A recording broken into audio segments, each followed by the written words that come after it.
જય શ્રી કૃષ્ણ. સ્વાગત છે તમારું અમારા નવા વિડીયોમાં. આજે આપણે વટ સાવિત્રી વ્રત કથા વિશે સાંભળીશું. જેઠ સુદ પૂનમને દિવસે વટ સાવિત્રી વ્રત કરવાનું વિધાન છે.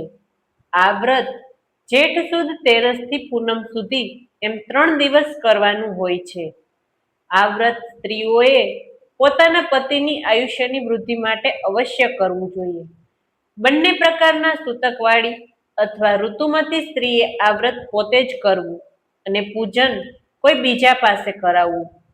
તેની વિધિ એ છે જે તેરસને દિવસે સવારમાં સ્નાનાદિક ક્રિયામાંથી પરવારીને વડના વૃક્ષની નજીક જઈને પ્રથમ આચમન કરી વડમાં બ્રહ્મા, વિષ્ણુ અને શિવ એ 3 દેવોનું અને સતી સાવિત્રીનું આહ્વાન કરવું. વડના મૂળમાં પત્ની સાવિત્રી સહિત બ્રહ્મા રહે છે, મધ્યમાં વિષ્ણુ રહે છે અને અગ્રભાગમાં શિવજીનો વાસ છે. આવી ભાવના કરીને વડને જળનું પ્રોક્ષણ કરવું. પછી ચંદન, ચોખા, પુષ્પો વગેરેથી પૂજા કરીને થડમાં સૂતર વીંટવું. પછી મૂળમાં જળ રેડવું. ત્યાર પછી બ્રહ્મા સહિત સાવિત્રી દેવીનું પૂજન કરવું. આવી રીતે 3 દિવસ પર્યત કરવું. પૂનમને દિવસે પૂજન કરીને સાવિત્રીની પ્રાર્થના કરવી. બ્રાહ્મણોનું પૂજન કરીને યથાશક્તિ દાન આપવું. આવી રીતે વ્રત કરવાથી સ્ત્રીઓની સર્વ કામનાઓ પૂર્ણ થાય છે અને પુરુષો જો એ વ્રત કરે તો તે પણ ઈચ્છિત મનોરથને અવશ્ય પામે છે. આ વટ સાવિત્રી વ્રત જેઠ સુદ તેરસથી પૂનમ સુધી એમ 3 દિવસનું હોય છે. એ 3 દિવસ ફળાહાર કરવું અને સાવિત્રી દેવીનું પૂજન પોતાની શક્તિ અનુસાર કરવું. અને જે આ વટ સાવિત્રી વ્રતને અતિ શ્રદ્ધાથી કરે છે તેને યમરાજાનો ભય હોતો નથી. ભીષ્મ પિતા કહે છે કે હે રાજન, અહીં એક પુરાતની ઇતિહાસની કથા કહું છું, તે તમે સાંભળો. ભદ્ર દેશનો અશ્વપતિ નામે એક રાજા હતો. તેને રાજ્ય વૈભવ તો અપાર હતા, પણ એક પુત્ર વિના એ બધા વૈભવો શાંતિને કરનારા નહોતા. જેથી પુત્રની પ્રાપ્તિ માટે સાવિત્રી દેવીનું પૂજન અને આરાધન કર્યું. એટલે સાવિત્રી દેવીએ પ્રસન્ન થઈ પોતાના દર્શન આપીને વચન માંગવા કહ્યું. ત્યારે રાજાએ 2 હાથ જોડી પગે લાગીને કહ્યું, મને મારા રાજ્યનો વારસદાર પુત્ર થાય તેવા આશીર્વાદ આપો. ત્યારે સાવિત્રી દેવીએ કહ્યું કે તારા ભાગ્યમાં પુત્રની પ્રાપ્તિ નથી, પણ તારે ઘેર મારા વરદાનથી પુત્રી જન્મશે. એમ કહી એ સાવિત્રી દેવી અંતર્ધ્યાન થઈ ગયા. પછી સમય જતા વૃદ્ધાવસ્થાએ એક પુત્રીનો જન્મ થયો.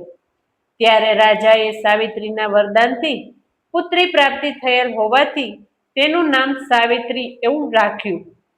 પછી એ સાવિત્રી જ્યારે ઉંમરલાયક થઈ ત્યારે પિતાએ વિચાર કર્યો કે આ મારી પુત્રી ઉંમરલાયક થઈ ગઈ છે, તો હવે મારે એને યોગ્ય વરની સાથે પરણાવી દેવી જોઈએ. આવું વિચારી તેણે ઘણા દેશોમાં તપાસ કરી, પણ એ સાવિત્રીને યોગ્ય વર કોઈ પણ જોવામાં આવ્યો નહીં. તેથી તે રાજા ઉદાસ થઈ બેસી રહ્યા. પછી કોઈક એ વખતે સાવિત્રીએ પોતાના પિતાને ઉદાસ થવાનું કારણ પૂછ્યું. ત્યારે રાજાએ ઉદાસ ચહેરે કહ્યું કે હે દીકરી, તું ઉંમરલાયક થઈ છો. હવે મારે તને યોગ્ય વરની સાથે પરણાવવી જોઈએ. અને તે યોગ્ય વરની મેં ઘણી તપાસ કરી, પણ કોઈ દેશમાં તારા લાયક કોઈ રાજપુત્ર જોવામાં આવ્યો નહીં. અને તું પણ ઉંમરલાયક થઈ ગઈ છો, અને જો હું તને પરણાવું નહીં તો દોષ લાગે, અને તને યોગ્ય નહીં એવા વરની સાથે પરણાવું તો પણ તારા નિશાસાથી મને પાપ લાગે. તો હવે મારે શું કરવું તેનો કોઈ ઉપાય સૂઝતો નથી. એવી રીતનું પોતાના પિતાનું વચન સાંભળીને સાવિત્રી કહે છે કે હે પિતાજી, તમે ઉદાસ થશો નહીં, અને હવે તમે મને રજા આપો તો હું પોતે જ મને યોગ્ય વરની શોધ કરી લઉં. તે સાંભળીને પિતાએ બહુ સારું એમ કહીને રજા આપી. પછી તે સાવિત્રી ત્યાંથી કેટલાક દૂતોને સાથે રસ ઉપર બેસીને ચાલતી થઈ અને ઘણા રાજ્યોમાં તપાસ કરી, પણ કોઈ પુરુષ તેના માન્યામાં આવ્યો નહીં. પછી આગળ ચાલતા ચાલતા વનમાં કુહાડા વડે લાકડા કાપવાનો શબ્દ સાંભળીને પોતાના ચાકર મારફતે એ લાકડા કાપનાર કોણ છે તેની તપાસ કરીને તે સાવિત્રી તેની પાસે જઈને પૂછ્યું કે તમે કોણ છો, તમારું નામ શું છે અને તમે કોના પુત્ર છો, ક્યાં રહો છો અને આ લાકડા શા માટે કાપો છો? ત્યારે તેણે કહ્યું કે હું તો ધ્રુમસેન રાજાનો પુત્ર છું. મારા પિતા અમુક દેશના રાજા હતા, પણ તેને દેવયોગે કોઈ પુત્ર કે પુત્રી ન હોવાથી એમના ભાઈઓએ મારા પિતા પાસેથી બળજબરીથી મારીને રાજ્ય પડાવી લીધું અને મારા માતા પિતાને કાઢી મૂક્યા. એટલે મારા મા બાપ આ જંગલમાં એક ઝૂંપડી બાંધીને રહેવા લાગ્યા. પછી તેને કેટલોક સમય જતા હું એક પુત્ર થયો અને હવે માતા પિતા આંધળા થઈ ગયા છે અને તે અતિ વૃદ્ધ છે. હું લાકડા કાપીને તેના ભારા ઉપાડીને કોઈક ગામમાં વેચી મારા આંધળા મા બાપનું ભરણ પોષણ કરું છું. મારું નામ સત્યવાન છે. ત્યારે સાવિત્રી કહે છે કે તમે પરણેલા છો કે કેમ? ત્યારે સત્યવાન કહે છે, મને ગરીબને કન્યા કોણ આપે? વળી મારે કોઈ ગામ કે ઘર કે આશ્રમ ન મળે તો પછી મને કન્યા કોણ આપે? ત્યારે સાવિત્રી કહે છે, હું પણ પરણેલી નથી. મારા માતા પિતા અશ્વપતિ રાજાની આજ્ઞાથી મને યોગ્ય વરની શોધ કરતી ફરું છું. તો હવે મારા લાયક આપ જ છો, માટે આપને પરણીશ. તમો મારા પતિદેવ અને હું તમારી ધર્મપત્ની, માટે આજથી હું આપને પરણી ચૂકી છું. આ વાત તમે નક્કી રાખજો અને હવે હું જાઉં છું અને તમારી સાથે જ લગ્ન કરીશ. આવી રીતે કહીને તે સાવિત્રી ત્યાંથી ચાલતી થઈ. પોતાને ઘેર જઈને એ સર્વ વૃત્તાંત પોતાના પિતાને કહ્યું. ત્યારે તે અશ્વપતિ રાજાએ તો તેને સમજાવીને ઘણુંય કહ્યું. જે આ ભૂખમરાને હું પરણાવીશ નહીં, એમ કરતા કોઈક વખતે ફરતા ફરતા નારદજી આવ્યા. તેણે રાજાએ કહ્યું, અમારી પુત્રીને તમે સમજાવો. ત્યારે નારદજીએ પણ ઘણી સમજાવી કે હે પુત્રી, તે જે સત્યવાનની સાથે પરણવાનું નક્કી કર્યું છે પણ એ સારું નથી. કારણ કે સત્યવાન સારો છે, વિદ્વાન છે, ધર્મવાળો છે, પણ તેની આયુષ્ય ફક્ત 1 વર્ષની છે. 1 વર્ષને અંતે આયુષ્ય પૂરી થતા તે મરણ પામશે, તો એને પરણીને તું સુખી થઈશ. ત્યારે સાવિત્રી કહે છે, હું મારી જવાબદારીથી પરણવાનું કહું છું, એમાં કોઈને દોષ દેતી નથી અને મેં મારા મનથી તો એ સત્યવાનની સાથે જ પરણવાનું નક્કી કર્યું છે. અને તે સિવાય આ જગતમાં સર્વે પુરુષો મારા પિતા, ભાઈ અને પુત્ર સમાન છે, માટે મારે તો એ સત્યવાનની સાથે જ પરણવાનું છે.